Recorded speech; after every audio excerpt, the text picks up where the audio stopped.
149 km seulement, allais-je dire, entre Villard-de-Lans et Saint-Étienne. Mais ce tour, on le dit depuis le départ, est fou et bizarre. Eh bien entendu, il se passe des choses sur ces 149 km. Les motos, nous ne les avons pas tout de suite. Encore des petits problèmes de liaison. Je dis encore, non. Nous avons des petits problèmes de liaison à régler encore, mais pas encore, car nous n'avons pas eu des petits problèmes de liaison à régler. Et nous retrouverons les coureurs tout à l'heure. Pour l'instant, eh bien, on va vous expliquer ce qui se passe sur cette course avec Robert Chapat. Il y a 15 minutes, Renan Pinsec était maillot jaune virtuel du Tour de France. C'est complètement fou. C'était les passages au 90e kilomètre au sommet de la côte d'Ardois. Premier Claverola, deuxième Chozas à 10 secondes, troisième Pinsec à 12 secondes. Derrière, il y avait un peloton maillot vert à 1 minute 10 et le maillot jaune à 1 minute 36. Vous qui savez qu'il y avait 1 minute 17 ce matin entre les deux hommes, eh bien Pinsec était à ce moment-là maillot jaune virtuel. Alors le maillot jaune est en train de revenir sur Pinsec, sur le groupe Pinsec. Ils ne sont pas encore tout à fait repris. Il reste seulement 22 secondes pour l'instant. Mais Robert, ça prouve qu'une fois de plus, ce tour est fou. Quand on pense qu'ils ont quitté Villard-de-Lans à 90 à l'heure, je dis bien 90 à l'heure, le long des gorges de la Balme sur les 30 premiers kilomètres, tout cela sous la conduite complètement dingue d'Anderson, réussissant à prendre 15 secondes à Motet, qui n'est pas le premier venu en descente et qui avait flairé le bon coup peut-être avec Anderson en se disant le peloton ne va pas descendre aussi vite et lorsque nous serons dans la vallée, tout au moins que nous atteindrons la route qui nous permettra de franchir le Rhône, on peut à deux creuser l'écart. C'était bien vu de la part de Motet. Ce qu'il ignorait, c'est que les autres avaient les mêmes intentions et qu'à partir de là, Anderson et Motet ont entraîné un rythme complètement dingue jusqu'à ce qu'ils aient 20 minutes d'avance sur le meilleur horaire. Calculé, il est vrai, c'est un peu réservé, à 38 de moyenne. Alors la chaleur, soleil, chaleur accablante aujourd'hui, ce qui va fatiguer les organismes. Et lorsqu'on dit que le Tour pourrait bien se jouer ici, entre Villard-de-Lans et Saint-Étienne, ou mieux encore, entre le Puy-en-Velay et Millau, ou entre Millau et Revel, les écarts ne se feront peut-être là, mais la fatigue va se faire là, Robert. C'est peut-être pas là que le maillot jaune va changer d'épaule, mais les fatigues accumulées, les efforts que Capucci a dû faire pour revenir sur Pinsec, il risque de les payer dans les Pyrénées, puis vers Vassivière. Peut-être même avant, pour tout le monde, la loi est la même, la croix de Chaubourret, noir de monde, si on peut dire noir de monde, clair de monde, il fait tellement beau que tout le monde est en tenue légère. Mais un passage étroit pour les coureurs, et sur cette croix de Chaubourret qui va être escaladée au sprint, il y aura sans doute de désagréables surprises pour ceux qui n'ont pas utilisé à bon escient la journée de repos. Devinez ce que c'est à bon escient dans le Tour de France. Rouler. C'est continu, pratiquer encore, faire une étape de plus. Ce sera l'un des thèmes de nos rencontres, puisque comme chaque jour maintenant, vous le savez, lorsque nous n'avons pas encore les images du Tour, eh bien nous vous proposons du vélo quand même. Première interview qu'on vous propose, c'est l'ancien maillot jaune, celui que vous avez suivi et encouragé pendant 2 journées, qui a perdu son maillot jaune avant-hier du côté donc de Villard-de-Lans. C'est Renan Pinsec que l'on retrouve, Renan, ce matin au départ. Renan, cette journée de repos, ça a été fait pour se refaire une santé morale surtout. Oui, morale et physique. Bon, c'est vrai que bon, après le contre-la-montre, on ne peut que être déçu de perdre le maillot. Bon, la fatigue aidant, c'est normal. Et c'est vrai que j'ai passé une bonne journée hier, bien reposé, un petit peu de vélo, très détendu et ça s'est bien passé. Vous retombez dans la peau du challenger, car maintenant les spécialistes ne vous donnent plus vraiment comme un favori du Tour. On parle de Greg, on parle de Pedro Delgado, de Broekink, et vous, on vous laisse un peu de côté. C'est une situation qui vous plaît peut-être? Oui, tout à fait. Moi, ça ne me dérange pas du tout. L'essentiel, c'est de prouver par les jambes qu'on est là. Tout ce qui est papier et parole, ça, on n'a rien à faire. Vous avez un moral très serein.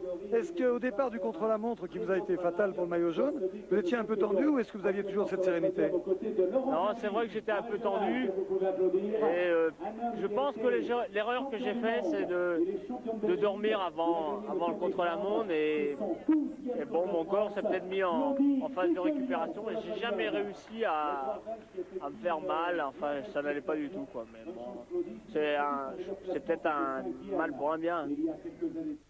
Voilà, Renan Pinsec à notre micro ce matin. Alors Robert, on entend Renan nous dire l'erreur que j'ai faite, et d'ailleurs on l'avait vécu en direct puisqu'un de ses équipiers qui avait franchi la ligne du contre-la-montre nous avait dit Renan il m'a impressionné ce matin, il a réussi à dormir après s'être entraîné. Et c'est là l'erreur de Renan peut-être, il s'est mis en phase de décompression.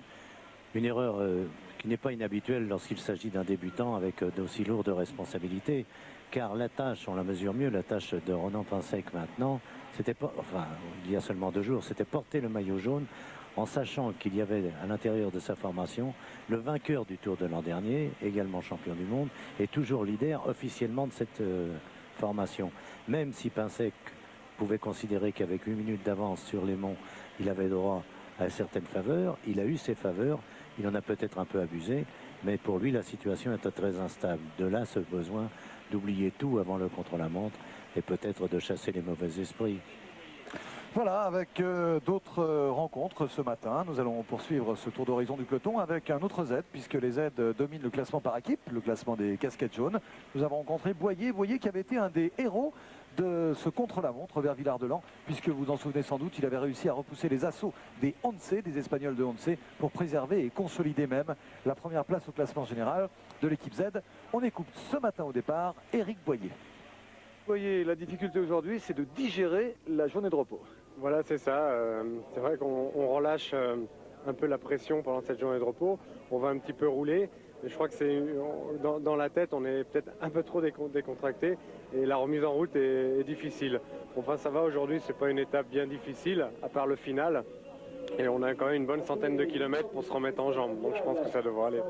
Votre casquette jaune, vous allez la défendre? Oui, on va la défendre. C'est un classement important. Parce que l'équipe Z avant tout veut donner une bonne image d'un très bon esprit d'équipe. Donc ce classement par équipe, on va le défendre avec beaucoup d'entrain et pour nous c'est important. Voilà, je faisais un petit signe à Claude Lelouch, là. Je lui disais de venir me rejoindre, puisque je le vois sur la ligne d'arrivée. Il va nous dire ce qu'il fait ici à Saint-Etienne. Il va nous rejoindre dans quelques secondes. En attendant Claude Lelouch, on va écouter un autre coureur, priorité au coureur. On va écouter un des coéquipiers de Laurent Fignon, Fabrice Philippot. Fabrice Philippot qu'on a rencontré également ce matin. Le moral tente à remonter un peu côté Casto. On écoute Fabrice Philippot. Fabrice, ça se gère, une récupération comme ça vous pose des problèmes, vous? Oh, c'est vrai que ça coupe un petit peu le rythme, mais hier, bon, ça a permis de faire des bonnes petites siestes et de remettre tous les niveaux au top. Alors, vous faites un tour assez intéressant. L'absence de votre leader, ça change votre manière d'aborder ce tour? Oui, un petit peu, puisque bon, on n'a pas de travail à effectuer pour un leader et on essaye de viser une victoire d'étape. Et bon, il reste encore 9 jours et on va essayer de filer dans le bon coup. Quel est l'état d'esprit de votre équipe maintenant? Vous avez dépassé le traumatisme de l'abandon de Rué, de Fignon? Oui, c'est du passé et on pense à l'avenir et il y a encore des Tours de France à venir et Laurent, on a encore confiance en lui et tout l'avenir est devant nous. Voilà, tout l'avenir devant les Castos. C'est vrai que Laurent Fignon a d'autres tours en vue, en tout cas un tour aujourd'hui, je vous le disais, donc j'appelais Claude Lelouch qui était sur la ligne. Pardon de vous couper une minute à propos de Laurent Fignon. C'est une information qui nous est parvenue au moment du départ tout à l'heure à Villars. Laurent Fignon est en soins, encore au moins pour une quinzaine, afin que l'on sache exactement de quoi il souffre. Il ne reprendra la bicyclette que dans une quinzaine de jours. Et hélas, il faut déplorer déjà son renoncement au championnat du monde. Alors juste avant de retrouver les coureurs, puisque Pierre Badel est en train de tout faire pour nous proposer les images, Claude Lelouch. Claude, vous êtes sur la ligne de Saint-Etienne. Oui. Alors la question toute bête, pourquoi? Eh ben, je commence mon 32e film aujourd'hui, c'est le premier jour de tournage. Et j'ai une séquence dans le film qui se passe pendant le Tour de France 90, donc on commence le tournage aujourd'hui. Je suis surpris, Claude, hier c'était le 13, vous n'avez pas commencé hier? On est arrivé le 13, mais c'est la 13e étape. Ah d'accord, j'étais étonné quand même, quand on connaît Claude Lelouch, on sait qu'il est sensible à cela. Voilà. Alors quand ce on film, l'a vous nous connu, dévoiler quelques secrets? Eh bien, il va y avoir Gérard Lanvin tout à l'heure, qui va être parmi les couverts, les coureurs. Il y a Béatrice Dalle qui va nous attendre à Nîmes. Et donc le tournage commence aujourd'hui. Eh bien, bonne chance. Voilà, merci. Pas de regret de reprendre une caméra comme il y a quelques années sur le Tour de France. Non, c'est parce que j'en ai gardé un bon souvenir. Motard, c'était fantastique. Et quel beau film. Voilà, peut-être l'heure déjà. Merci Claude de nous avoir rendu visite. Peut-être l'heure de retrouver les coureurs, si les caméras sont aux côtés de nos coureurs du Tour de France. Le noir euro, nous annonce-t-on, c'est-à-dire que dans 20 secondes maintenant, nous allons pouvoir retrouver les coureurs. Une nouvelle importante à vous donner, Ampleur. Vous savez, le coureur est-allemand Ampleur, dont on parle beaucoup depuis le début de ce tour, a dû abandonner ce matin, victime d'une chute. Nous en saurons un peu plus dans l'émission de Gérard Rolls, Vive le vélo, et sans doute dans le journal du Tour ce soir.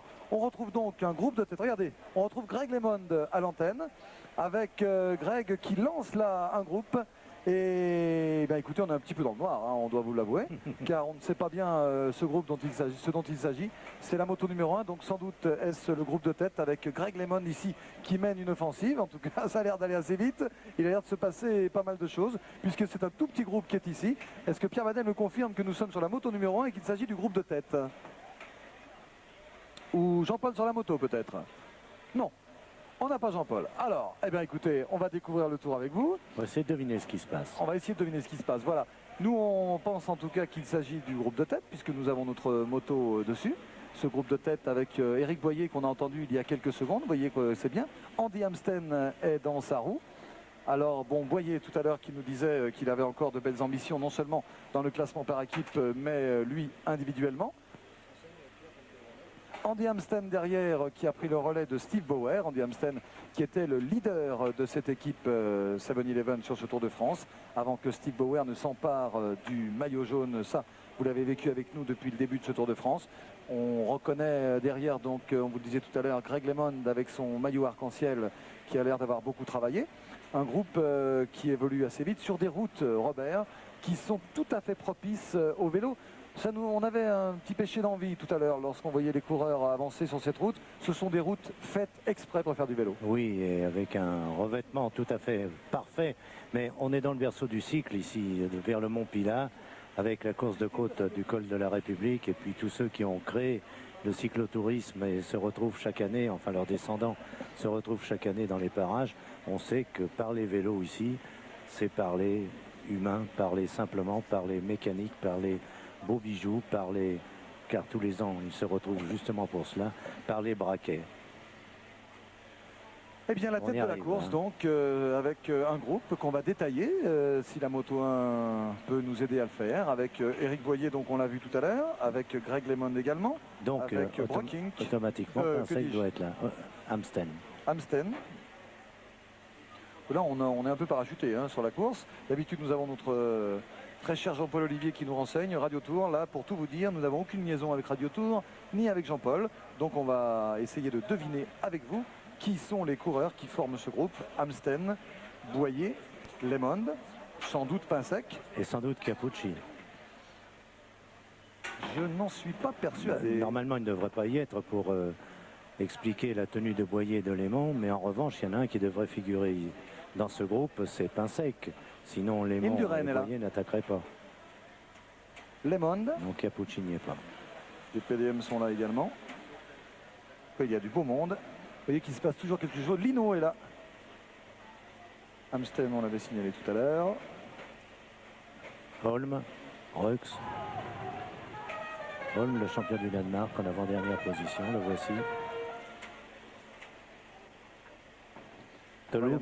Donc on a beaucoup parlé. Toluk qui tout à l'heure s'est signalé par une échappée avec Vermote. Ils ont réussi à prendre une trentaine de secondes d'avance, mais en pleine, bien que le vent fût favorable alors. Toluk et Vermote ont été pris en chasse et d'une façon impitoyable par le peloton qui était déchaîné depuis le départ de Villard-de-Lans. Rappelons simplement 20 minutes d'avance sur le meilleur horaire. Et Toluk et Vermote n'ont tenu qu'une dizaine de kilomètres.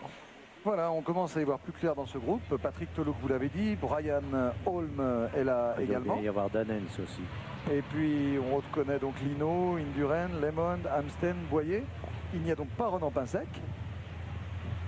Voilà, on nous détaille très gentiment ce groupe de coureurs. Alors que là, je crois reconnaître exactement Guy Nulens. La Boyer, on l'a dit tout à l'heure. Amsten. Lino. Là-bas, est-ce que ce ne serait pas Roberto Conti avec Arios TH? Je verrais bien Conti dans ce coup-là, non? Ça pourrait être Siboni aussi. Quelques jeunes en réserve qui vont essayer maintenant de faire gagner une étape. Alors sprinter devenu leader, Bafi. Là, 13 jours de course, on commence à reconnaître les silhouettes. Alors Conti ou pas Conti? Bon là c'est Lino, ça fait pas de doute. Ça c'est la Moto 2, donc c'est le groupe à l'arrière avec le maillot jaune. Bah voilà, on a tout compris. Il a trouvé des alliés, Capucci. Il y a un avec groupe. Pinsec est dans son sillage. Un groupe avec Éric Boyer, avec Amsten, avec LeMond, avec Indurain, avec Lino, avec Holm, Toluk, Nulens et peut-être Conti. Et ici, eh bien c'est ce qu'on appellera le peloton maillot jaune qui est lancé à la poursuite de du groupe de Lino, d'Indurain. Il y aurait peut-être Chozas également dans ce groupe de tête. On va voir tout à l'heure, on va le détailler. Alors qu'ici, la chasse est menée d'une manière assez active avec des Carrera. Patrick, on en parle beaucoup depuis 2 jours, mais quelle va être la stratégie maintenant appliquée par Roger Leget et les siens, quand on sait que Pinsec est certes en compagnie du maillot jaune, mais que Lemon et Boyer sont à l'avance avec une minute 30 peut-être d'avance. Voilà le groupe de tête. Il y a une chose que j'ai remarqué, Robert, et c'est l'occasion pour moi de vous poser la question. J'ai vu les coéquipiers de Chiappucci avoir quelques problèmes pour ramener leur leader, leur maillot jaune, et on a vu en revanche d'autres équipes italiennes. Et est-ce qu'on ne peut pas penser à une petite, c'est bien Conti qui était là, à une petite collusion que dévoilait Peter Post ce matin. Il disait, connaissant les Italiens comme je les connais, ils vont se donner un coup de main et ils vont tous rouler pour Chiappucci. Vous croyez que ça va se faire, ça? Ça, c'est autre chose. Il les a pratiqués, Post, mais il sait très bien que ce qui est valable un jour ne l'est plus le lendemain. En revanche, la présence de Breking dans ce groupe est quand même inquiétante et il faut que Boyer et Lemon fassent preuve d'un certain culot pour entretenir l'allure. Encore qu'on ne les voit pas souvent en tête prendre le relais, sauf Boyer. Mais la première image qui nous est parvenue tout à l'heure en direct, donc, c'était bien Greg Lemon au sprint dans une légère descente. Un coup à jouer pour Greg Lemon qui s'affirme donc comme le leader de l'équipe des additions. On le voit fort bien ici à gauche de l'écran. Greg Lemon qui prend le relais et qui confirme vos propos. Il emmène Brockink. Il pense que c'est jouable alors qu'Indurain, lui, coupe son effort. C'est une évidence car il y en a un qui n'est pas là. Et c'est Pedro Delgado. Et c'est bien Boyer ça, qui relance. Bon, alors ça y est. Voilà. On ne pense pas à Pinsec pour le moment. Tout est, ils ont raison. Ils vont essayer de faire sauter Delgado du groupe Lemon de Brockink. Car au classement général, Delgado n'est jamais qu'à 1 minute 30 de Lemon dans 5e position. Delgado et Chiappucci. Il y a aussi 2 solides rouleurs, Rominger et Santa Romita. Alors que là, on retrouve le groupe, le deuxième groupe visiblement. Avec Moncada. Deuxième groupe qui est lancé donc à la poursuite des hommes de tête avec un maillot jaune qui se trouve dans ce deuxième groupe et qui est emmené par ses collègues italiens, on l'a vu tout à l'heure. Delgado est passé. Et le voilà. Lui non plus ne mène pas la chasse. Le voilà Chiappucci avec Pinsec dans sa roue. C'est encore bien joué de la part des aides. Pinsec qui marque Chiappucci. Mais il y a un risque quand même, et c'est là qu'il va falloir doser. Lemon emmène Brockink visiblement dans un fauteuil. Brockink occupe la 3e place du classement général avec 6 minutes 55 de retard sur Chiappucci. Lemon la 4e à 7,27, c'est-à-dire que 32 secondes séparent les 2 hommes. Encore une belle passe d'armes dans cette étape, assez inattendue tout de même, car lorsque nous discutions avec les coureurs et les directeurs sportifs ce matin, ils disaient qu'après une journée de repos comme celle-ci, où tout le monde avait bien décompressé après tant de fatigue, les coureurs allaient peut-être s'offrir un petit temps de roue libre. Et bien ce temps de roue libre, vous le rappeliez tout à l'heure Robert, avec la descente fabuleuse d'Andersen, alors qu'on découvre ici Brockink, donc qui a pris place dans ce groupe de tête, aux côtés de Brian Holm, le champion du Danemark, de Pascal Lino à gauche de votre écran, le beau poursuiteur de Créteil. Et dans ce groupe, il y a également, on l'aura dit, Boyer, Amsten, Lemon, Indurain, Lino, Holm, Toluk, Nulens, Conti, Brockink donc, et Neidham serait là également. Et Chozas peut-être. Ça fait du beau monde. Oui, avec quelques difficultés encore en vue avant d'arriver à Saint-Étienne. Oh oui.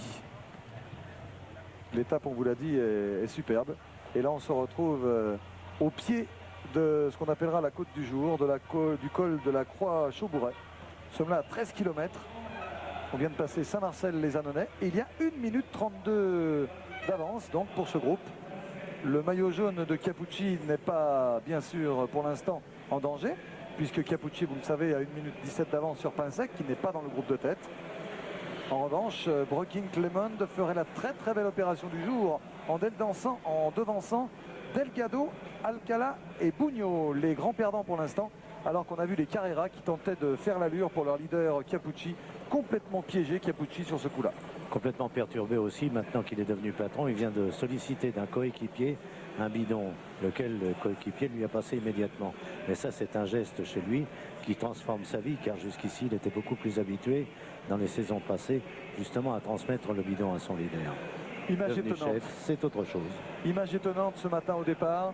Chiappucci arrive aux côtés de sa voiture et eh bien, tout le monde le regarde passer, presque indifférent. Et un petit coup de barre pour Eric Boyer qui laisserait partir le bon coup avec Greg LeMond. Il a beaucoup donné jusque-là en tête de ce groupe. Il n'est pas la seule victime. Celui-ci, on l'avait vu gagner déjà dans le passé.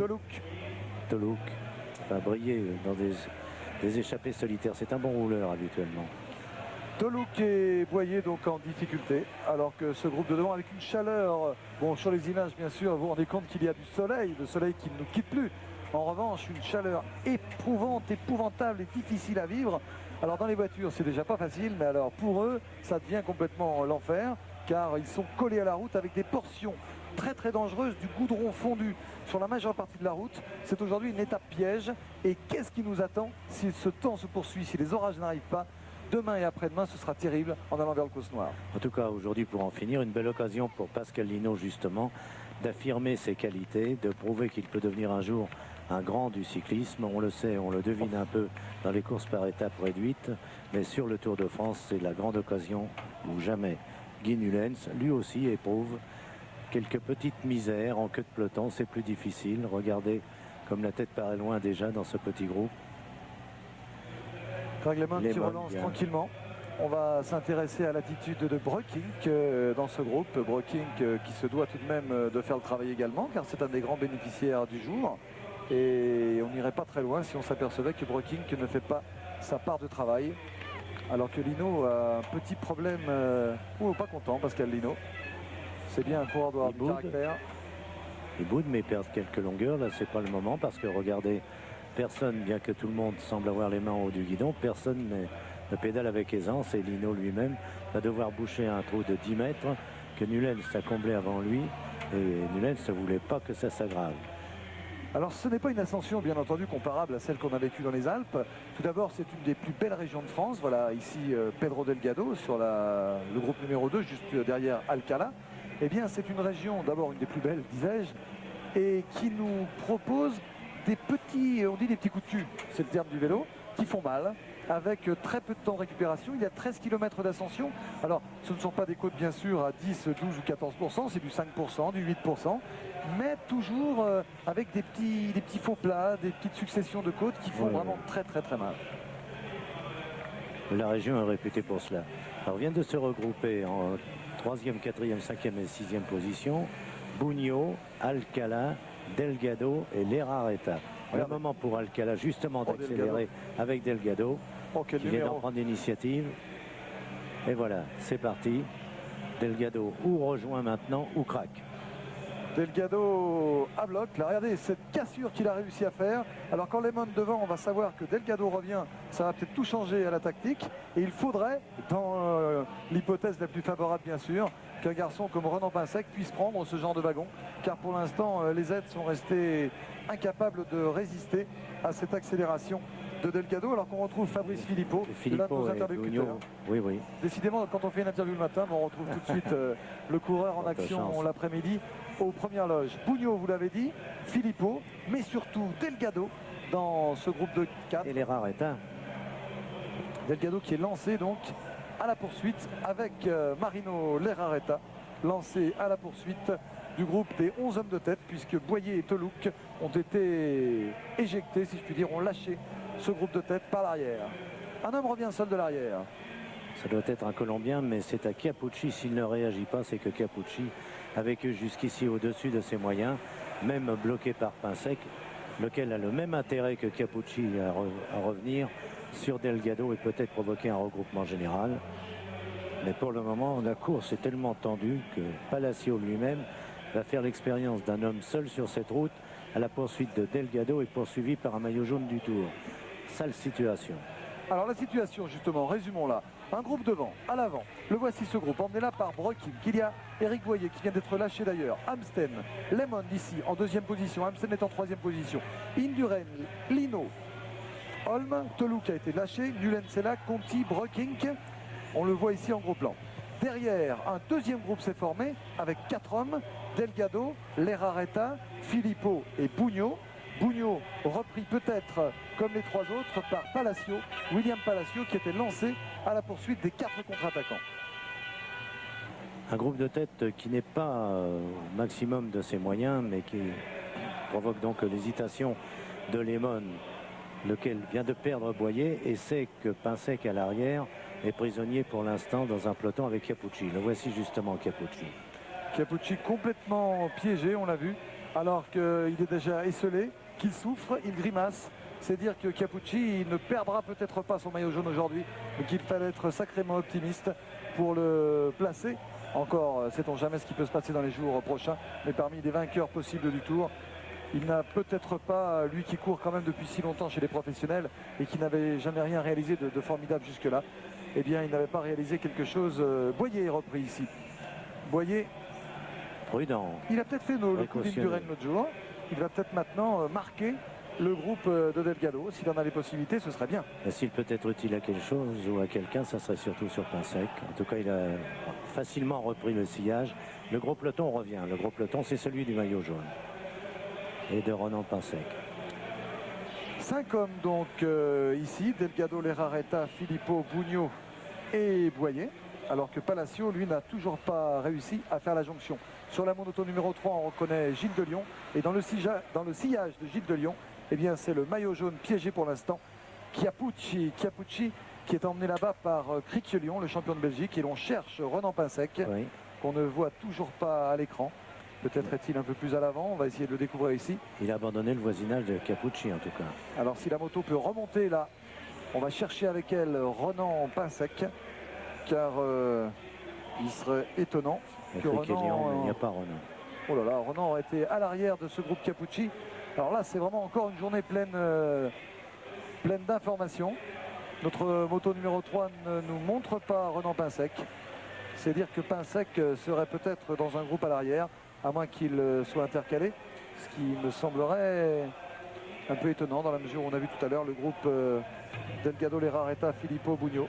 On en saura sans doute un petit peu plus tout à l'heure. Miguel Indurain va attendre Delgado. Oui. C'est un modèle de course collective que ces garçons de Banesto, tous les jours, ils nous donnent une leçon de collectif. On remet les compteurs à zéro chaque matin dans ce Tour de France, mais il y a des traditions qui se perpétuent ainsi. Indurain et Delgado réunis toujours pour la meilleure cause, quand ça peut être le pire. Et là, c'était menaçant. Indurain se laisse décoller. Lui que l'on croyait à pied avant terre a permis à Delgado d'être fabuleux sur l'ascension de l'Alpe d'Huez. Eh bien, s'il est déjà là, non,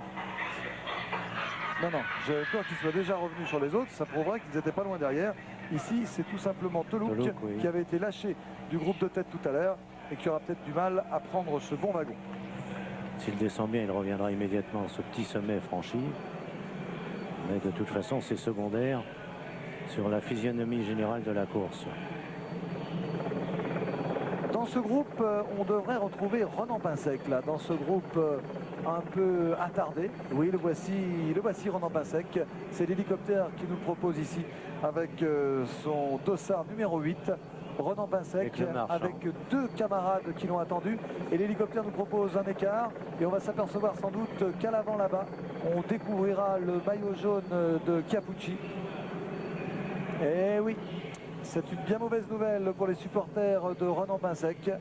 Ronan Pinsec en difficulté, lâché Ronan Pinsec dans la difficulté donc de l'ascension du col de la Croix de Chabouret. Qui n'est même pas encore commencé par elle-même. Là, ce sont toutes les côtes qui annoncent cette dernière difficulté. Et c'est d'autant plus inquiétant pour Ronan Pinsec. Oui. Pourvu qu'il y ait un regroupement général devant lui. Cet hélicoptère en tout cas nous permet dans des conditions exceptionnelles de faire le point et de s'apercevoir que la course a complètement éclaté et que l'on retrouve ici le maillot jaune. Un retard énorme pour Ronan Pinsec qui a complètement explosé alors que Stéphane Roche, lui, est là à côté du maillot jaune.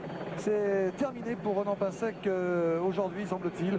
Et au prix d'un effort, il rentrera peut-être un peu dans la descente. Mais je crois qu'il va falloir faire malheureusement une croix sur les ambitions de Ronan Pinsec qui nous aura donné bien du plaisir et bien des émotions.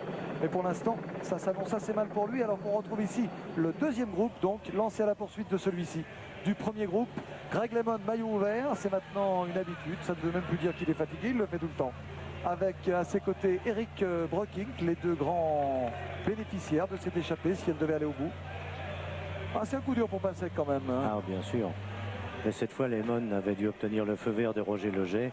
Au cas où les circonstances de la course le permettraient, si Greg doit se retrouver à l'avant, il faut y aller.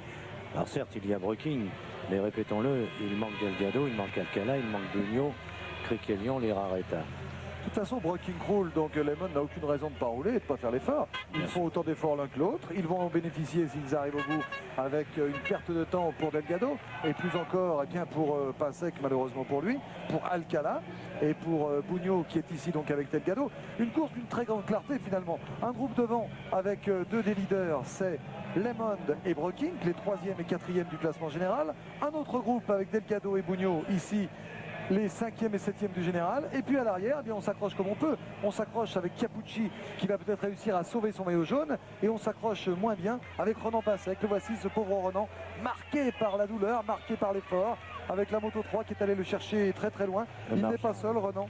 Il y a le Marchand à ses côtés. Il y a également Lance ici, vous voyez, le coureur de l'équipe Toshiba. Et puis il y a Cornillet qui est resté fidèle près de Renan Pinsec. Mais ça s'annonce bien mal pour le Breton au moment où on arrive dans la patrie de son équipe, de son sponsor, l'équipe Z. Renan serait ainsi le 3e de la fameuse échappée dominicale du départ de ce Tour de France, à tomber aujourd'hui. Chiappucci, il lui reste une petite chance de sauver son maillot jaune, mais pour combien de temps? Vu la menace Breukink-Lemon de plus en plus féroce, de plus en plus dure, avec les porteurs du maillot jaune en général. Breukink à 6 minutes 55. 6 minutes 55 au classement général. C'est vrai que Chiappucci a tout aujourd'hui pour sauver son maillot. Mais comme vous le disiez, Robert, pour combien de temps encore? S'il perd du temps sur ce type de relief, il en perdra plus encore lorsque nous atteindrons le Causse Noire, puis les Pyrénées. Je crois que, sans être trop pessimiste pour Chiappucci, pour Pinsec et les autres, on peut dire que le Tour se jouera entre grands, entre très grands, entre Delgado, entre Breukink et Lemon. C'est déjà l'explication entre ceux-là sans retenue. Mais qu'est-ce que ça va être demain et après-demain vers Revel, avec ces deux étapes considérées comme les plus tordues, les plus difficiles à négocier du Tour de France.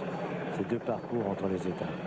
Eh oui, Chiappucci, ce n'était peut-être pas le bon cheval à jouer pour la victoire finale, mais encore, sait-on jamais. Pour l'instant, en tout cas, il a manqué le bon wagon et il semble peiner ici Chiappucci, ne serait-ce que pour suivre le rythme imposé par Claudie Criquelion.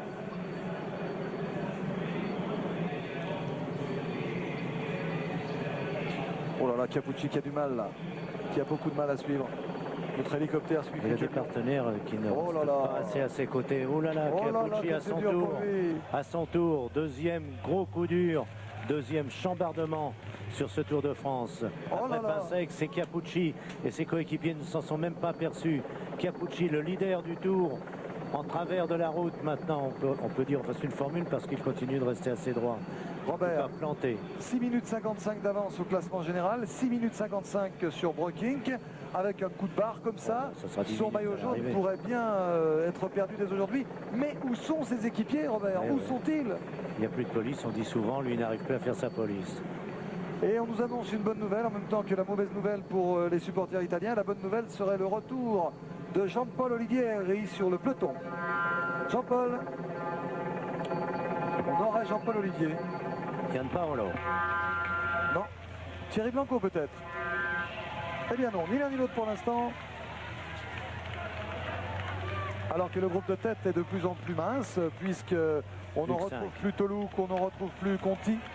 On retrouve là seulement ceux qui ont été les premiers. Chozas, Lemon. Les premiers à accélérer ce matin. Il y a Chozas, il y a Lemon, il y a Amsten, il y a là-bas Breukink. Voilà, Breukink ici. Devant lui, on retrouve Conti qui est encore là. Ah, ça va être un beau match maintenant. Belle poursuite entre ce groupe-là. Oui, et le groupe Delgado Indurain reconstitué. Le tandem qui nous rappelle étrangement un tandem glorieux. Tenis et Rox. Qui travaille comme chaque jour, comme d'habitude, qui fait le boulot, qui s'offre complètement, qui se sacrifie pour son leader, Miguel Indurain. Vraiment celui qui nous aura le plus impressionné dans son travail d'équipier depuis le départ de ce Tour de France.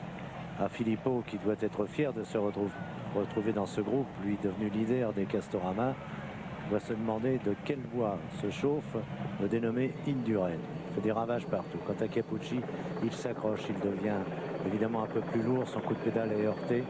C'est généralement un style un peu plus léger qu'il nous propose.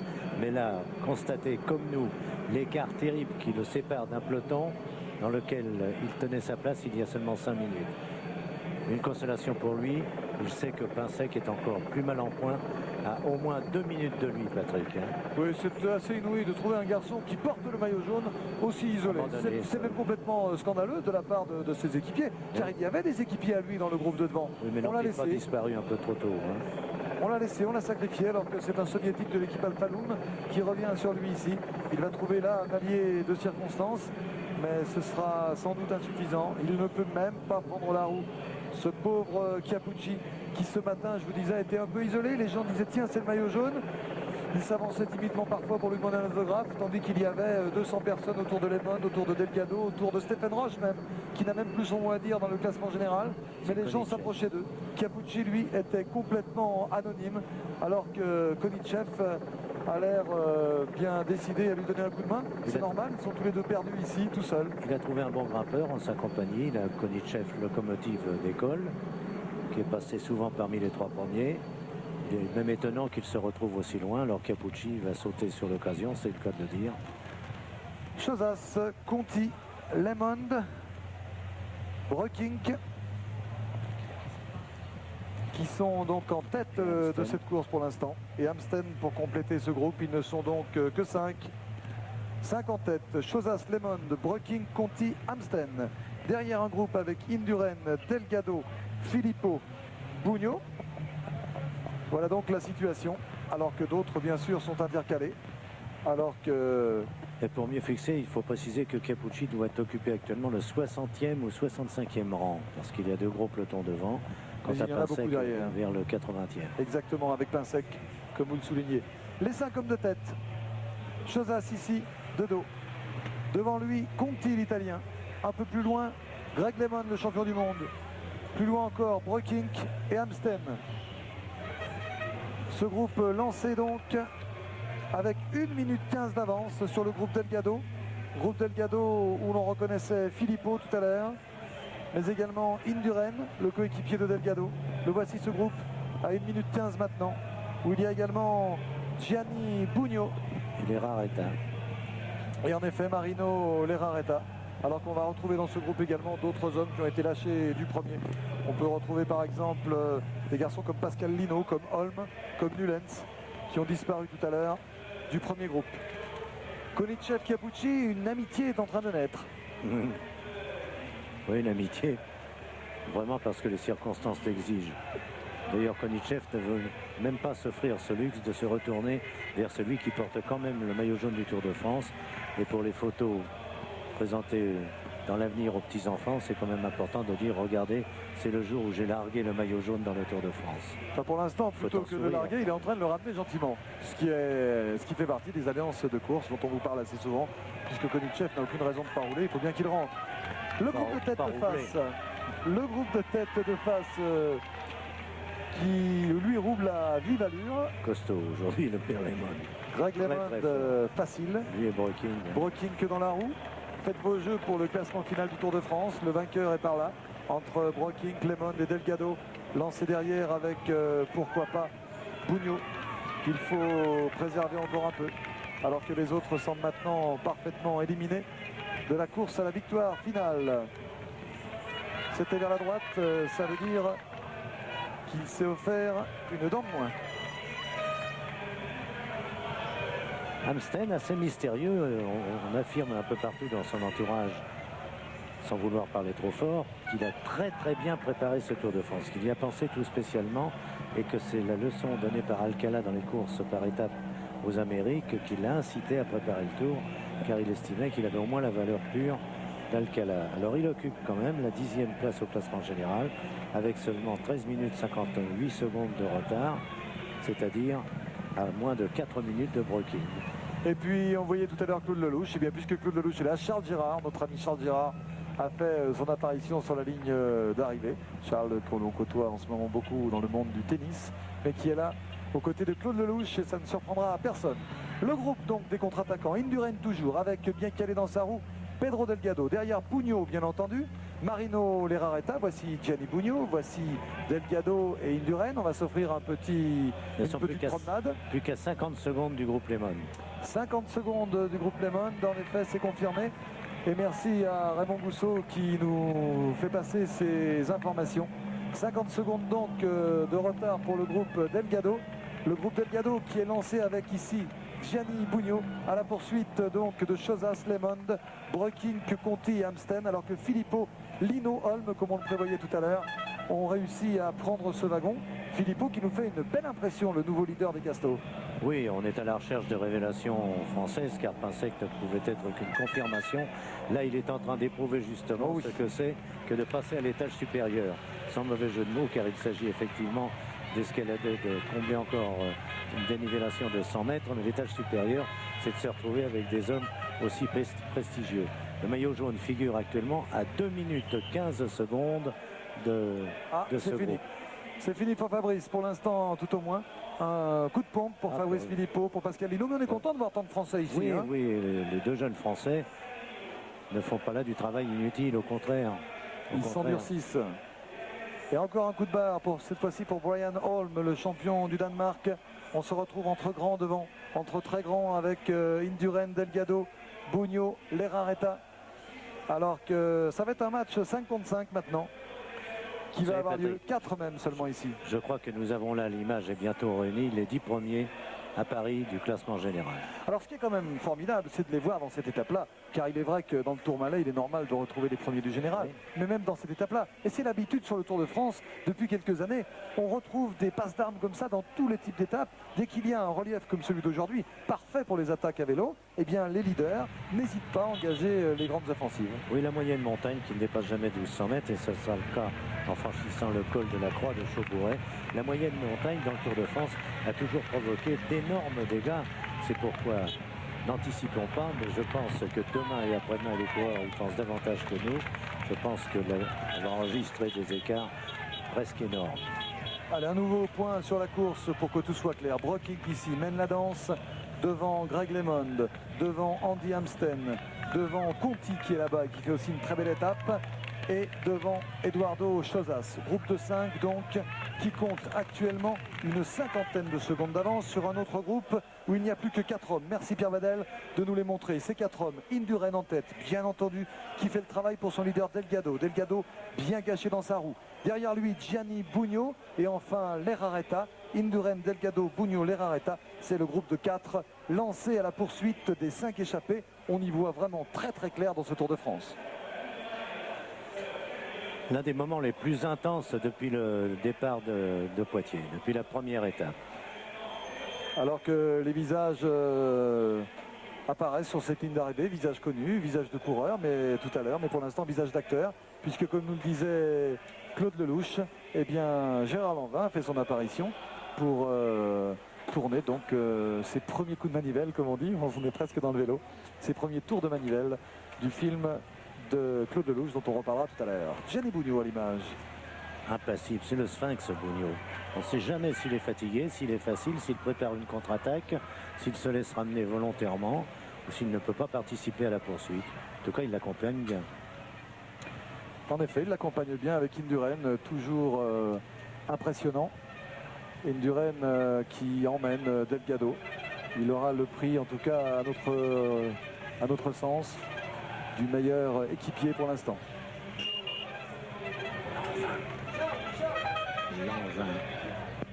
On cherche. Et Gérard Lanvin donc, qui est à nos côtés, qui va peut-être même venir nous dire bonjour, qui va nous rejoindre. On a eu Claude Lelouch, on va avoir Gérard, même si les sportifs sont les héros de cette journée, mais on peut connaître la vie de Gérard Lanvin qui est un sportif lui aussi. En tout cas, il en a la morphologie, peut-être pas tout à fait la morphologie d'un coureur cycliste, mais on sait que Gérard est un passionné de sport. Alors que Gianni Bugno a mis une accélération là qui n'a pas été fatale Justement, je à me posais la Delgado parce question à qu'Indurain son était propos. bien placé. Il joue bien le rôle de l'attentiste là. Il va avoir de la chance, Gérard Lanvin. Il va pouvoir assister à l'une des plus belles scènes de ce Tour de France. Eh oui, Je disais que bienvenue vous avez Gérard. beaucoup de chance à vous. Ah, ça y est, un cadre. Voilà, Gérard qui a de la chance, disait-on, parce qu'il va assister à l'une des plus belles passes d'armes de ce Tour de France. Alors Gérard, je vous fais le résumé de la situation. Devant, c'est la grosse bagarre. Ici, c'est un groupe de contre-attaquants avec Pugno, avec Indurain, Delgado, qui est lancé à la poursuite de Greg LeMond, car Greg LeMond a attaqué une nouvelle fois. Alors Gérard, on disait que vous avez une morphologie de sportif, peut-être pas tout à fait de cycliste. Non, pas de cycliste, non. Alors ça vous passionne quand même le Tour? Ah oui, c'est passionnant. Non, mais c'est les efforts qu'ils font, c'est incroyable. Je veux dire, c'est des mecs, c'est des surhommes, ça. Alors les surhommes, les voici avec Delgado, que vous voyez à l'écran, avec Eduardo Chozas. Eh bien ce groupe compte 35 secondes de retard sur Greg LeMond qui est parti. Aujourd'hui, c'est pas très bien pour les Français. Ronan Pinsec, lui, il a explosé à l'arrière. Malheureusement. Vous avez suivi un peu ce Tour? Un peu, parce qu'on se fait des déplacements intenses avec le louche, là. Regardez LeMond, Ouais. à côté de Breukink. Alors le vainqueur du Tour, ce sera peut-être Greg LeMond, ce sera peut-être Breukink. Il est plein de jus aujourd'hui, Lennon. Mais témoin d'un doute, là, on m'a dit qu'ils avaient une demi-heure d'avance. Exactement. En plus, ils ont une demi-heure d'avance. Sur l'horaire à Avec le 38 soleil de moyenne. Avec le soleil Et qui c'est tombe. tout. Eh oui. Et Tout ben, est j'ai eu dit. raison de ne pas faire du vélo, parce que je les aurais pas suivis, moi. Vous voyez l'horaire à 39 de moyenne. Il devait être ici prévu à 16h17. Ils y seront vers 15h55. Et l'horaire moyen prévoyait 16h29. C'est vrai qu'avec cette chaleur, on pensait qu'il y aurait peut-être un deuxième jour de repos. Ben non, Ah ouais. ils ont décidé d'attaquer. Alors ce film, ça s'annonce bien? Ça s'annonce bien, premier jour, on a peur, Ouais. et puis dans une heure, ça ira. C'est un peu comme avant le Tour. Il y a une tension avant les premiers tours manivelles. On se dit, Ben, vous trouvez parce le que ça ton? fait tellement... C'est le moment dont on parle du film qui fait peur. Et là, on est sur le fait. Alors on a toute cette trouille accumulée, et puis on va se lâcher, quoi, comme eux. Eh ben c'est bien. Voilà. Merci Gérard, merci de nous avoir rendu visite. Mais je vous en prie. Et nous, on va poursuivre donc cette journée toute passionnante. Alors que Roger Zanier a fait son apparition sur la ligne également. Et qui a appris sans doute déjà les petites mésaventures de Ronan Pinsec. Mais enfin, il a Greg devant. Oui. Et ça doit déjà le Aider à satisfaire. consoler sa peine. Les hommes de tête qui ont subi un petit retour là, de ces hommes que vous suivez avec Delgado dans la roue de Bugno. Bugno qui s'est placé en deuxième position. Est-ce qu'on peut avoir une petite idée de la condition de Bugno? Il me semble pas mal. Hein. Justement, je posais la question tandis que vous accueilliez Gérard Lanvin. Que fait Bugno? Il est mystérieux et il a envie sans aucun doute de rejoindre avant le sommet car il ne croit pas beaucoup pouvoir rejoindre dans la descente un homme comme Lemon lorsqu'il est déchaîné. Alors Bugno qui s'était planqué tranquillement, mais c'est la course. Il n'avait pas abusé de rien, ni de personne qui jusque-là s'était manifesté en suiveur. S'est chargé de lancer aussi la contre-attaque et d'aider un peu le fabuleux Indurain. Ça fait deux fois que je répète fabuleux. Mais oui, Faut pas le dire, il paraît. Fabuleux Indurain, Formidable fabuleux Indurain. public, car aujourd'hui c'est samedi, tout le monde est là. La région stéphanoise est une région qui aime le sport. À Saint-Symphorien-de-Lay, on ne Plus que 20 contredira pas, alors qu'il n'y a plus que 20 secondes d'avance entre le groupe des 5 de tête et les 4 qui sont lancés à leur poursuite. Alors que d'autres pointages m'apprennent que le maillot jaune est à 2 minutes 15 et que Ronan Pinsec serait à 4 minutes 40 secondes, ce qui condamne Ronan en tout cas pour des ambitions au plus haut niveau à la fin de ce Tour de France. On en saura un peu plus à l'arrivée lorsqu'on déclenchera nos chronomètres avec ces hommes qui ont toujours plus d'avance sur les horaires prévus et qui nous surprennent plus encore avec cette chaleur. Regardez la foule qu'il peut y avoir aujourd'hui au bord de la route, c'est inouï. Tellement Autant- inouï que les 3 premiers kilomètres de la descente, vous y êtes passé aussi, vous l'avez vu, sont garnis comme au cours de l'ascension. Ça, c'est ahurissant. Bugno dans la roue de Pedro Delgado qui a pris un relais maintenant. Indurain est en 3e position. Alors qu'on retrouve ici le deuxième groupe gêné visiblement par... c'est normal, la voiture a dû s'arrêter pour ne pas les gêner, voyez, puisque Oui, parce qu'il y a ils reviennent sur moins de les 20 échappées. secondes. Donc les voitures sont obligées de s'arrêter. Quel public, quelle foule! Lorsqu'on vous dit qu'il y a du monde sur le Tour de France, vous voyez que ce ne sont pas des mots en l'air. Regardez la foule qu'il peut y avoir du côté de Saint-Etienne aujourd'hui. Ça fait plaisir de voir que le cyclisme passionne toujours autant le public français.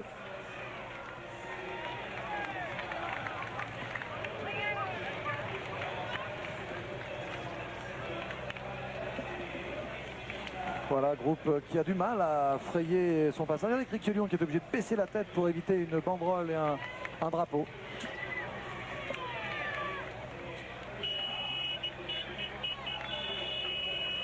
L'écart qu'on nous donne entre la tête et le maillot jaune me semble tout à fait compromis, car c'est le peloton du maillot jaune.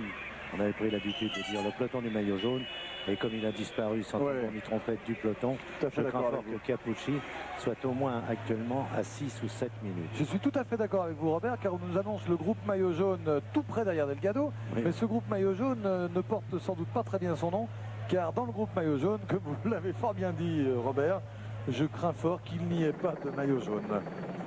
Oui. Voilà, il a retrouvé 3 aides. Pinsec sans doute l'a rejoint.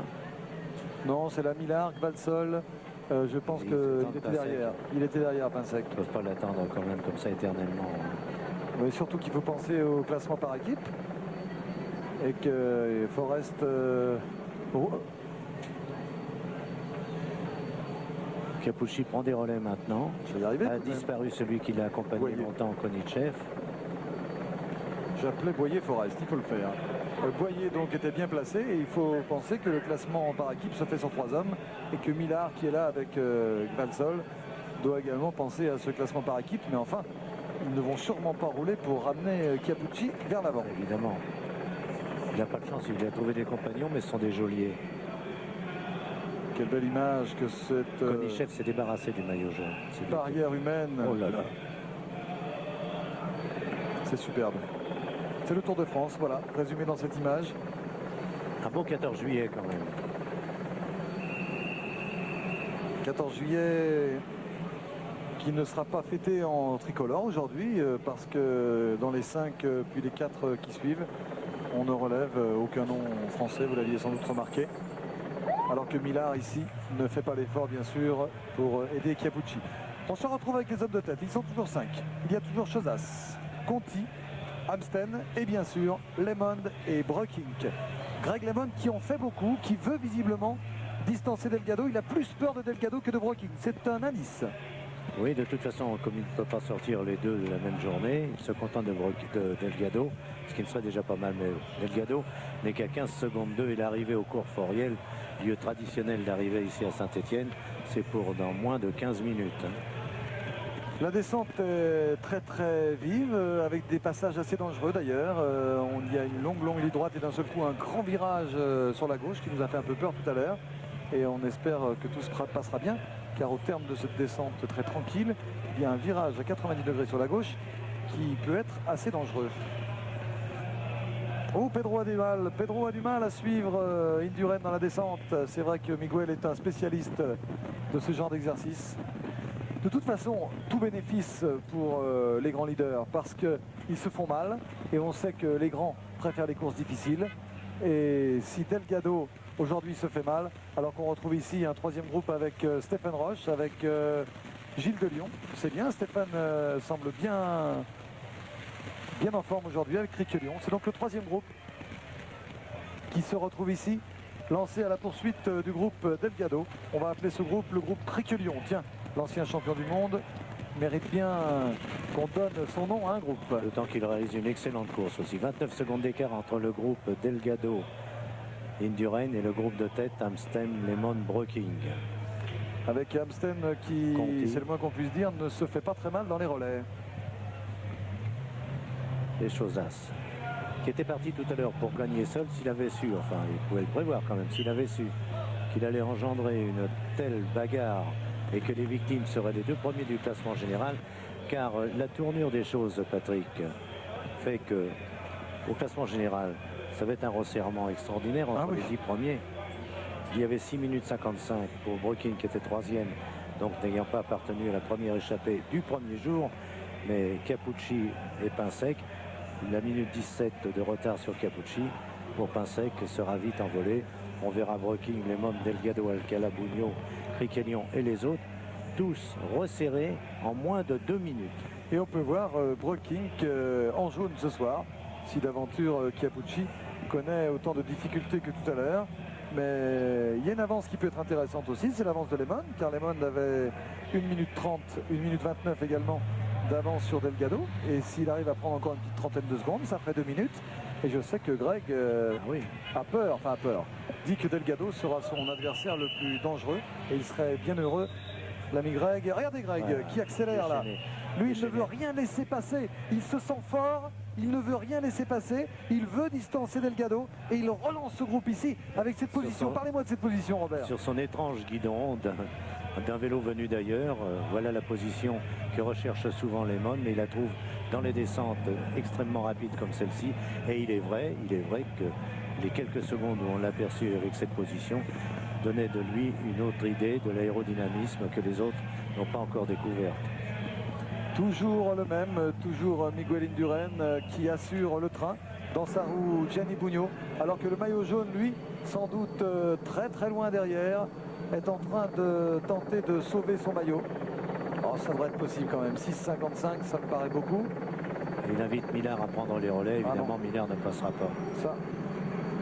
Voilà Denis Roux de l'équipe Toshiba, le seul qui accepte, mais même Capucci n'a même pas la volonté. Il va les voir partir malheureux. Voilà, je me tourne à droite et pendant ce temps-là, ça file sur la gauche. Non, là, il est visiblement un peu égaré. C'est le mot, égaré. Il y va avec courage, le fait de porter le maillot jaune.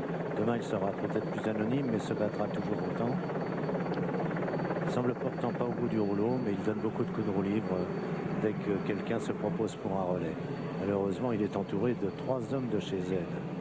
Et du travail supplémentaire sur la ligne d'arrivée pour nos amis dirigés par M. Mathias, là, qui font d'ailleurs fort bien leur boulot. Les arrivées se passent très bien. Et pour Philippe Sudre, car il y a une animation supplémentaire avec le tournage du film de Lelouch. Et le public ne sait plus où poser ses yeux. Public qui voit d'un côté, qui attend les coureurs et qui voit en même temps Charles Gérard, Claude Lelouch, Gérard Lanvin. C'est la fête aujourd'hui, le 14 juillet à Saint-Étienne. Oui, mais pour le moment, on n'a pas encore dit, heureusement pour nous, vous ne l'avez pas entendu. Tiens, c'est toujours du cinéma. Et ça roule à bloc dans notre groupe de 5. C'est une impression, il me semble que les 5 pour l'instant vont plus vite que les 4 dans la descente. Oui, 9 secondes à leur avantage sur les 2 derniers kilomètres. Environ 25 secondes d'écart maintenant. Il y a de bons descendeurs parce que Delgado nous a gratifié de quelques numéros dans le Tour de France. Ce n'est pas aussi impressionnant qu'Indurain, mais ça file très vite aussi. Et voici le 3e groupe. On vous l'a dit, le premier groupe c'est Chozas, Lemon, Breuking, Conti, Amsten. Derrière il y a un groupe avec Indurain, Delgado, Bugno, Lerrareta. Et puis celui-ci avec, on l'a vu, Filippo qui était tout à l'heure dans le groupe de devant et qui a réintégré celui-ci où on le reconnaît Stephen Roche et Claudie Criquiolion. Claudie Criquiolion, le champion de Belgique, ancien champion du monde.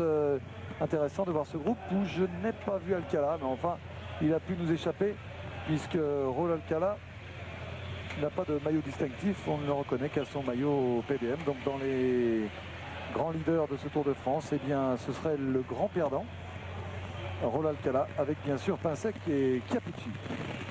On va peut-être remonter ce groupe si c'est possible tout à l'heure pour retrouver le maillot PDM de Raul Alcala, le numéro 32.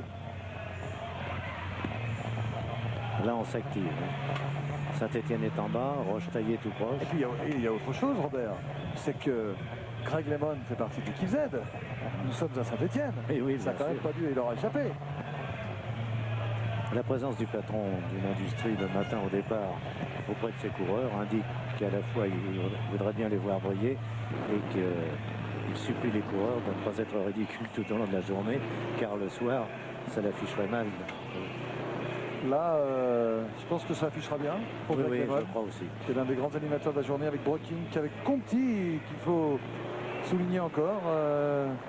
Alors que dans le groupe de poursuite, eh bien, il y en a 2. En l'occurrence, Bugno et Lerrareta, qui ont un peu de mal à suivre les 2 Banesto, Indurain et Delgado. Voilà Roche-Taillé avec les derniers kilomètres extrêmement rapides. C'est roulant comme on n'imagine pas. Et Delgado, qui est resté sagement à 10 mètres de Indurain, profite là d'une locomotive tout terrain, on le sait. Le virage à gauche dont je vous parlais est là-bas au fond. Visiblement, il a déjà été bien passé par Greg Lemon. Et dans le groupe 3, où figurait donc Roche, Criquiolion, eh bien, Carbadel nous confirme qu'Alcala ne serait pas dans ce groupe-là. C'est donc l'un des grands perdants de la journée avec Capucci et Pinsec. Ça va vite, ça va très vite dans le groupe des 5. Et Indurain doit faire un gros boulot derrière pour Delgado, pour permettre à Delgado de préserver l'écart, alors que c'est Conti qui a du mal là Oui, à suivre le train. Il veut absolument sauver sa place là, ou en cas de jonction avec le groupe de tête, Conti serait l'un des favoris au sprint. Avec Lemon, car on peut déjà maintenant parler de la victoire ici. Toujours très prestigieuse la victoire à Saint-Étienne. Vous vous En plus, souvenez ce du... cours Foriel était marqué de divers C'est ce que j'allais incidents. vous dire, le sprint entre Michel Laurent et Luberding, la chute de Bernard Hinault. Il s'en est passé des choses à Saint-Étienne. Alors que nous sommes à 5 km de l'arrivée, il y avait 20 secondes en haut, 29 tout à l'heure, 30 secondes maintenant d'écart entre le groupe des 5 et le groupe des 4. C'est dire, comme vous le souligniez tout à l'heure, Robert, que le vainqueur devrait s'appeler Chozas, Lemon, Broking, Conti ou Amsten. Oui, Si on pour ne se l'instant, regarde pas c'est trop. parti dans ce sens-là. Et c'est Greg Lemon qui accélère encore. Oh, il nous fait un numéro aujourd'hui, Greg. Vous avez vu ce petit coup de main là? C'est tout simplement pour bien rester en ligne. Conti est lucide. Il a vu que sur son côté gauche, il y avait Eduardo Chozas. Eh bien, il lui a fait signe. C'était Amsten. Non, c'était Amsten. Amsten. Conti Il a a laissé poussé passer pour l'aider Amsten. à compléter Exactement. les longueurs. Donc Conti, ou est complètement à fond, mais c'est un bon sprinter. Ou alors se réserve justement en vue de ce sprint. Il est lucide quand même pour faire ça Oui. dans la descente. Il faut être encore très frais. 4 km de l'arrivée pour nos hommes de tête. Et on déclenchera bien sûr notre chronomètre. Tandis que le ciel devient menaçant. On nous a parlé d'orage. Je ne pense pas qu'ils éclateront Non. avant l'arrivée de l'étape, mais la soirée à Saint-Étienne pourrait peut-être être mouillée. C'est vrai, et ça nous ferait pas de mal peut-être. Nous Non. qui avons tant regretté la pluie au départ du tour. Eh bien, alors qu'on nous annonce qu'il y aurait 34 secondes d'écart maintenant. Vous voyez que la vitesse de Greg Lemon, qui nous avait tant impressionné tout à l'heure, a fait des dégâts. Alors que Capucci est à 4 minutes 10. Aïe aïe aïe. Il va sauver son maillot, mais pas pour beaucoup. Il va sauver son maillot sans doute, car dans la descente, il ne devrait pas Resserrement perdre des trop de positions. temps. C'est la première conclusion de cette étape qui aura été très utile. Le voici d'ailleurs, Capucci. Mais alors, son maillot, il ne l'a plus pour bien longtemps.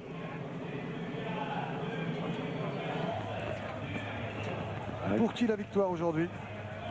Greg Lemon aura Lemon. tout fait pour. Lemon, Conti. Attention à Dans ce Amsten également, groupe-là, il n'y a qui pas n'a de fait grand beaucoup d'efforts. sprinter. Ça va être un sprint passionnant en tout cas. Entre Chozas, Broking, Conti, Lemon et Amsten. Et on va vivre dans quelques toutes petites minutes maintenant un moment passionnant sur le cours Foriel à Saint-Étienne. Et on est déjà ravis à l'idée de vous faire vivre cet instant avec Faites vos jeux, l'un de ces 5 hommes tout à l'heure sur le podium. Amsten n'est pas battu aussi. Il a moins travaillé que les autres. Il C'est ça. se débrouille très bien dans ce genre de sprint. Greg Lemon a dû être content de voir que Bugno n'était pas là. Oui, oui, mais tous ceux qui ne sont pas là, il ne leur reprochera rien. Oui, mais surtout que Bugno lui a fait une farce l'autre jour dans le dernier sprint. 2 km ici de l'arrivée pour le groupe des 5. 2 km qui vont être parcourus à très très vive allure. C'est une certitude. Ils sont là dans 2 minutes. Puisqu'on roule maintenant à 60 à l'heure. 1 km à la minute. Toujours Greg Lemon qui fait Oui, peut-être trop d'efforts pour gagner l'étape. Non, il a veut- sacrifié le sprint. Exactement. C'est le classement général qui compte. Delgado le plus loin possible. Conti est en train de se préparer, regardez. Il s'est offert un peu de roue libre là. De De sortir. top, 29 secondes. 29 secondes, Robert, d'écart On va entre rejoindre. les hommes de tête et le groupe Delgado. Ça va être intéressant de reprendre quelques secondes pour Greg Lemon, ne serait-ce oui. que moralement. Et ben, Lemon, écoutez, bien aidé maintenant aussi par Brokin, qui a tout intérêt, Bien comme sûr. Lemon. oh, le boulot de Lemon. Qui le renforce. Il n'hésite pas. Quel Lui et Broking ont déjà sacrifié les 2 premières places du sprint. Amsten, Chozas, on comme n'en parle d'habitude. pas trop. Ça sera entre Amsten et Conti. Ou alors Amsten, toujours la même tactique pour Amsten. oui, oui, oui. Celle qu'on reprochait à Lemon, il a bien changé. Exactement, ça me fait plaisir de l'entendre dire, Robert.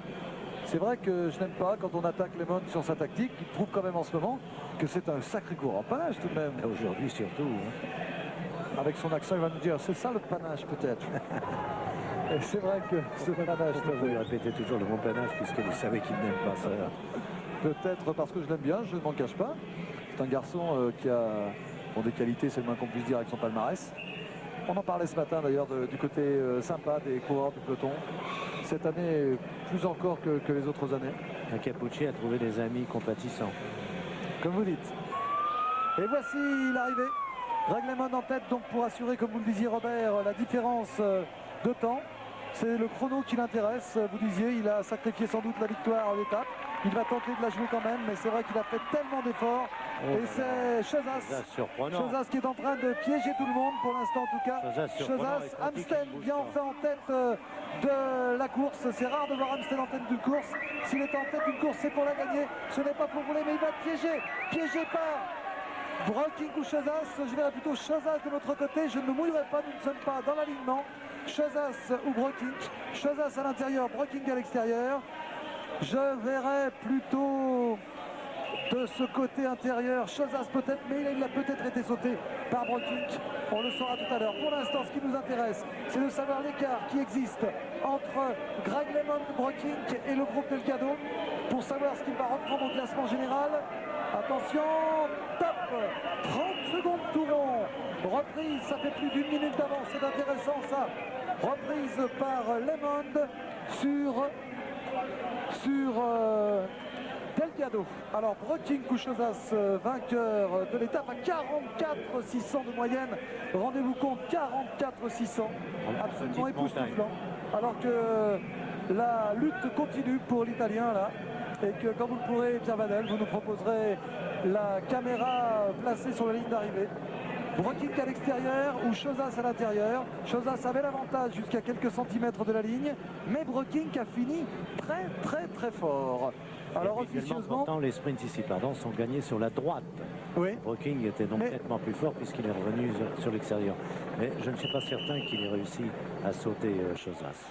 Ah voilà, on va revoir ça. Nous sommes, bon on va pas trouver d'excuses, mais c'est vrai que nous sommes placés complètement décalés, donc on ne voit pas, on n'a pas l'horizontale de l'arrivée. Vous voyez que ça se jouera donc entre Broking à droite de votre écran et Chozas à gauche. On voit pas. Vous voyez que c'est difficile à voir, même là-dessus. Broking a dû gagner. Broking a dû gagner, non? Je sais pas, Chozas. On voit pas. Voilà, bah tiens, on va le savoir tout de suite. Patrick Chozas. Chozas, victoire d'étape de Chozas. Premier Chozas, deuxième Broking, troisième l'américain de l'équipe 7-Eleven, Amstel. Voici le tiercé officiel de cette étape. Premier Chozas, deuxième Broking, troisième Amstel. À vous Jean-Paul. Oui Patrick, je suis en compagnie ici de Greg LeMond. Alors Greg LeMond. 30 secondes il a gagné sur Delgado. Greg LeMond, vous avez repris 30 secondes à Pedro Delgado. Je suis content. Pour la fois que j'ai fait, j'espérais plus. On a bien fait. Est-ce que vous aviez décidé, vous aviez connu un petit peu l'endroit, vous aviez précisé l'endroit où vous alliez attaquer? Non, c'était improvisé. Mais on a dit qu'on ne sait jamais quand l'opportunité ça va exister. Capucci me suivait comme, je ne sais pas, il était collé sur ma roue. Et il pensait qu'il partait bien. Il a pris 1 minute et demie et c'était fou, mais Capucci et Carrère sont roulés. Capucci aussi. Et juste quand on a attrapé Pansac contre l'attaque, et c'est comme ça on a parti. Alors qu'est-ce que vous pensez de Broking? Ça devient quand même un adversaire, ça reste un adversaire dangereux. Oui, mais qu'est-ce que je peux dire? Si je veux gagner, je ne dois pas penser à Broking. Si il me lâche sur l'Usadidin ou il me bat dans le contournement, c'est parti de la course, mais j'ai fait le tout pour essayer de gagner le Tour de France. Si j'ai fait 12e et battu par un meilleur, c'est parti de la course, mais je me sens bien. Voilà. Robert, il a sacrifié la victoire d'étape pour le classement général aujourd'hui. Oui, oui. On peut lui en parler peut-être oui, vous avez sacrifié la victoire d'étape pour le classement général, Greg. Oui. Qu'est-ce que c'est plus important? Classement général ou de l'étape? Ça paraissait évident. Alors Roger Zagné est à nos côtés aussi. Dites-moi Roger, c'est quand même une grande journée pour vous dans votre fief en plus. Oui, je crois qu'il n'a pas eu de chance parce qu'il pouvait gagner. Bon, mais je crois qu'il est plus important de jouer le classement général, comme il a dit, que la victoire d'étape. Hein. Ah, vous êtes un peu rassuré maintenant?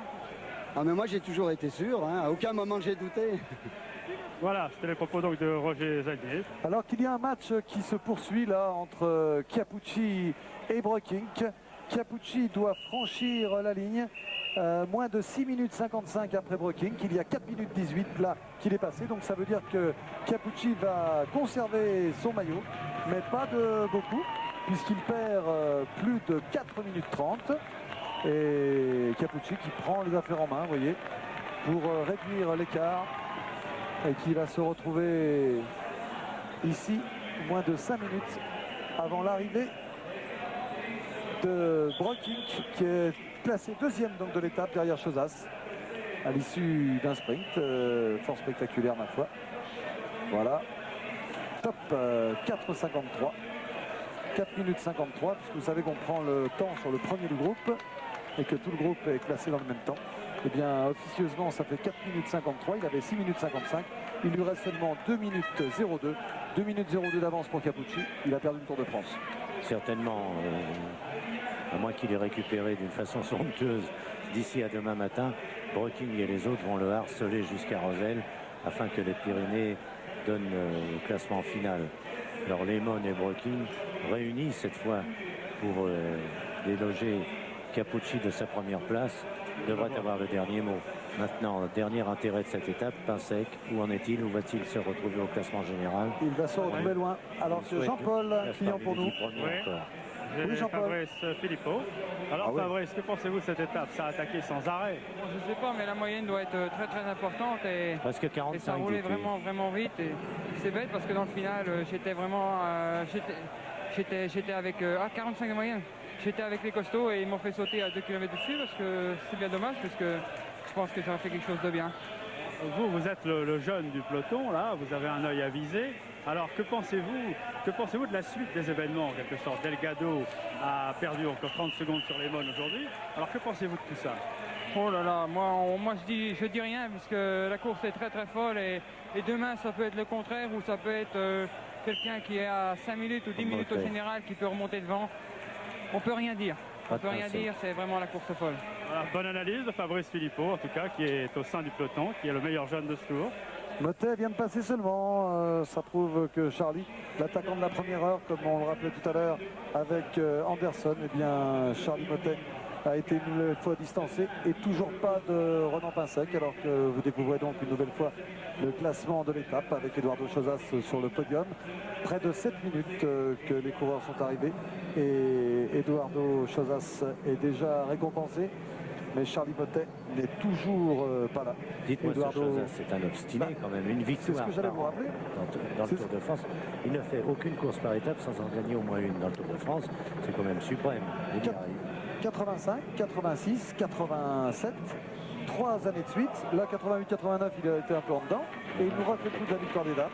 Chozas qui avait remporté cette année une étape, alors qu'on voit ici Ronan Pinsec qui va arriver. Il avait remporté cette année déjà une étape au Tour d'Italie, donc il se classe à 11e et il est 33e du Tour d'Espagne. Tandis que Chiappucci, montrez-nous Chiappucci et son maillot jaune.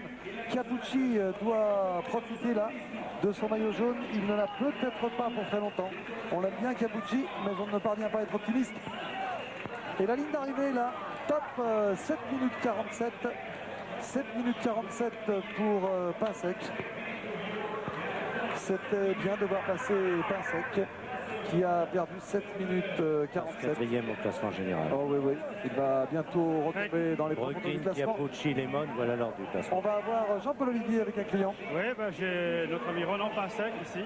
Ronan, vous terminez à plus de 7 minutes. Et puis à un moment, on y a quand même cru. Hein. Vous avez eu à nouveau le maillot sur les épaules.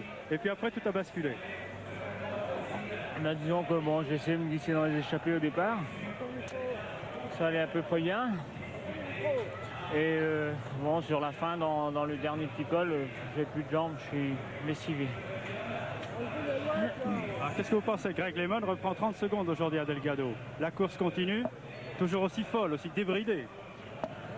Bah oui, bon, disons que cette échappée a profité à Greg, puisqu'il a réussi à contrer lorsqu'on s'est fait rattraper. Donc bon, c'est toujours ça pour l'équipe Z, quoi. Voilà, merci Ronan, merci de cette analyse.